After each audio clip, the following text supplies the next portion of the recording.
各位乡亲，大家好，欢迎收看《华视在地新闻》，我是徐英银。甚至开始来关心社会案件。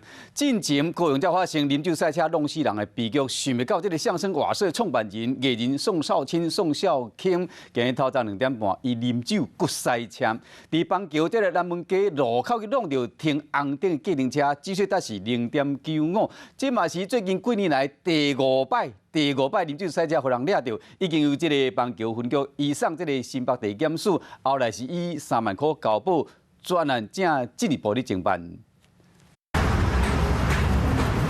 像那设备菜外头拢无讲话，伊就是艺人宋少卿。今仔日透早，伊搁逼出啉酒赛车，案发半点钟内就互警方抓到。代志发生伫今仔日透早，宋少卿和伊的朋友伫邦桥一间 KTV 啉酒唱歌，啉酒了后直接赛车转去，经过邦桥南门街路口的时，煞戆神弄到咧停红灯的客停车。案发地点伫新北市警察局边啊，警方到现场发现宋少卿身躯顶有酒味，随实施酒测，发现伊的酒测值有0.95，随以公共危险罪嫌移送。互人害头的是，这已经是伊第5摆啉酒了后过赛车。